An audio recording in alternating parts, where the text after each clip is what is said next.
Chapter 10 of Alice in Wonderland by Lewis Carroll. The Lobster Quadrille.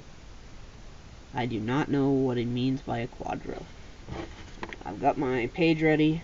I've got the chapter title here, so hopefully I will get to know what they're talking about. Lobster, I definitely know.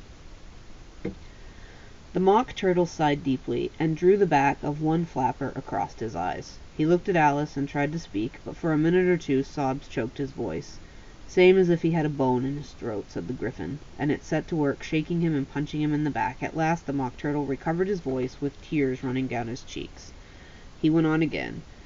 "You may not have lived much under the sea." "I haven't," said Alice. "And perhaps you were never even introduced to a lobster?" Alice began to say, "I once tasted," but checked herself hastily, and said, "No, never. So you can have no idea what a delightful thing a lobster quadrille is." "No, indeed," said Alice. "What sort of dance is it?" So maybe Alice doesn't know either. Why, said the Gryphon, "you first form a line along the seashore. Then, when you've cleared the jellyfish out of the way—" "That generally takes some time," interrupted the Gryphon. "You advance twice." "Each with a lobster as a partner," cried the Gryphon.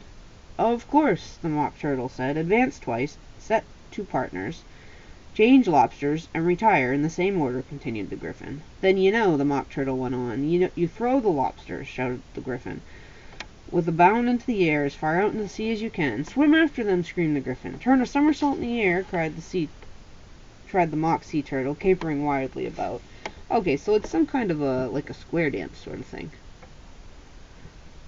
I'll say a square dance. And I'm just going to write plus, because it sounds like it's probably a little bit more involved than just a square dance. "Change lobsters again," yelled the Gryphon at the top of his voice. "Back to the land again, and that's the first figure," said the Mock Turtle, suddenly dropping his voice. And the two creatures, who had been jumping about like mad things all this time, sat down again very sadly and quietly, and looked at Alice. "Must have been a very pretty dance," said Alice timidly. "Would you like to see a little of it?" said the Mock Turtle. "Very much indeed," said Alice. "Come, let's try the first figure," said the Mock Turtle to the Gryphon. "We can do without lobsters, you know. Which shall sing?" "Oh, you sing," said the Gryphon. "I've forgotten the words." So they began solemnly dancing around and around Alice, every now and then treading on her toes when they passed too close, and waving their forepaws to mark the time, while the Mock Turtle sang this very slowly and sadly. "Will you walk a little faster?" said a whiting to a snail. "There's a porpoise close behind us, and he's treading on my tail. See how eagerly the lobsters and the turtles all advance. They are waiting on the shingle. Will you come and join the dance? Will you, won't you, will you, won't you, will you join the dance? Will you, won't you, will you, won't you join the dance? You can really have no notion how delightful it will be when they take us up and throw us with the lobsters out to sea." But the snail replied, "Too far, and gave a look askance. Said he thanked the whiting kindly, but he would not join the dance. Would not, could not, would not, could not join the dance. Would not, could not, could not join the dance. What matters it how far we go?" said his scaly friend replied. "There is another shore, upon the other side. The further off from England, the nearer is to France. Then turn not pale, beloved snail, but come and join the dance. Will you, won't you, will you, won't you, will you join the dance? Will you, won't you, will you, won't you join the dance?"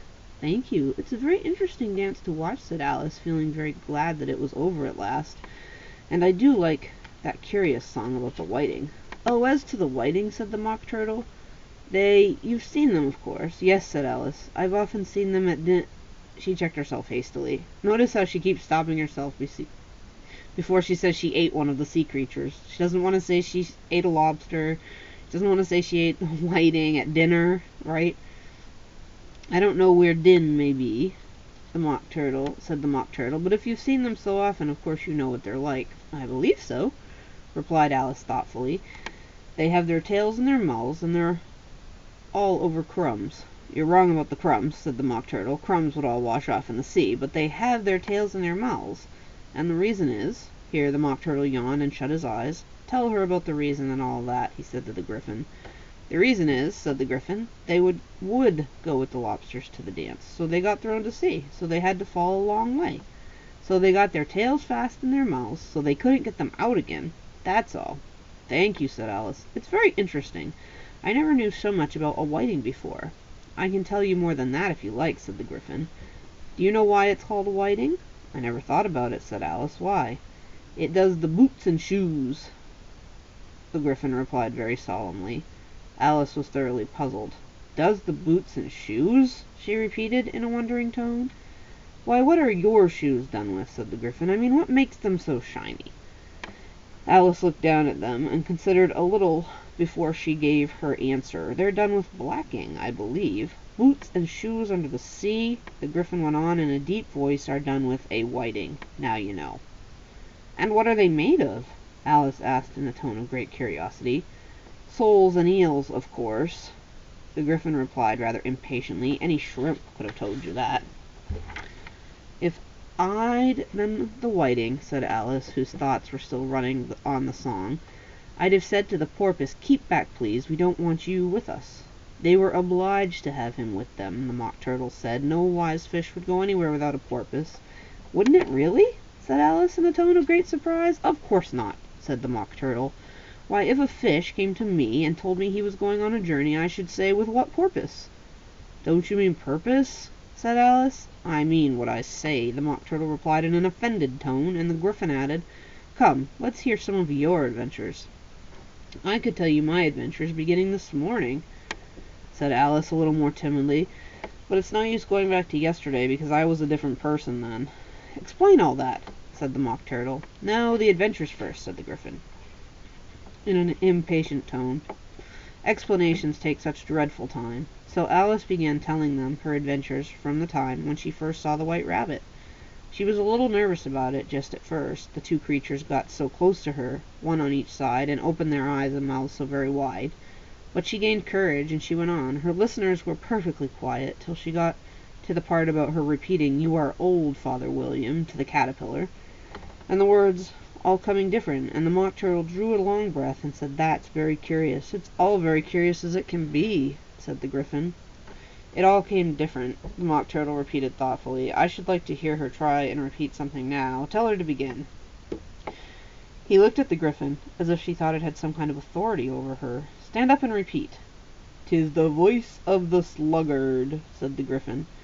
How the creatures order one about, and make one repeat lessons, thought Alice.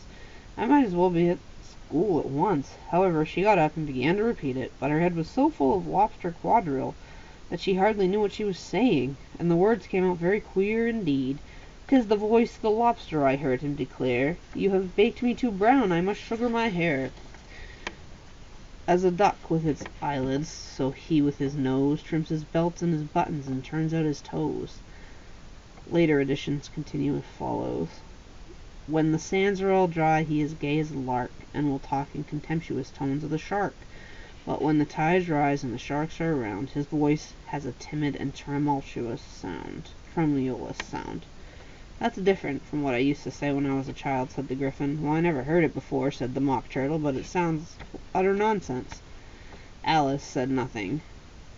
She had sat down, with her face in her hands, wondering if anything would ever happen in a natural way again. And I think this is a good line to remember. In the middle of a pandemic, sometimes it's all you can do.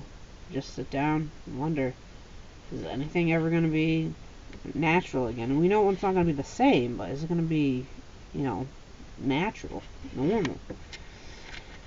I should like to have it explained, said the Mock Turtle. She can't explain it, said the Gryphon hastily. Go on with the next verse. But what about his toes? The Mock Turtle persisted. How could he turn them out with his nose, It's the first position in dancing, Alice said, but was dreadfully puzzled by the whole thing, and longed to change the subject. Go on with the next verse, the Gryphon repeated impatiently. It begins, I passed by his garden.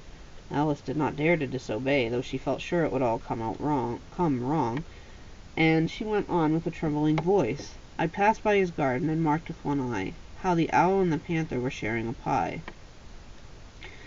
The panther took pie crust and gravy and meat, while the owl had the dish as its share of the treat. When the pie was all finished, the owl, as a boon, was kindly permitted to pocket the spoon, while the panther received the knife and the fork with a growl, and concluded the banquet. "What is the use of repeating all this stuff?" the Mock Turtle interrupted. "And if you don't explain it as you go on, it's by far the most confusing thing I've ever heard."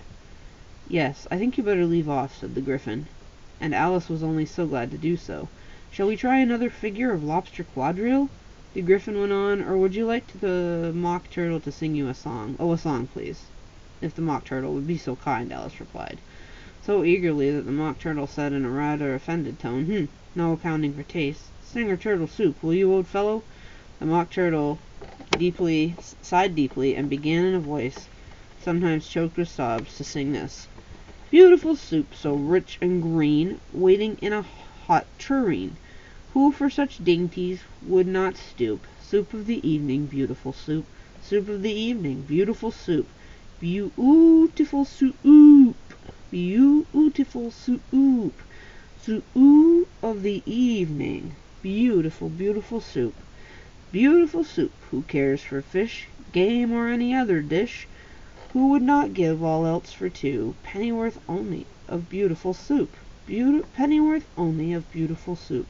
Beautiful soup. Beautiful soup. Soup of the evening. Beautiful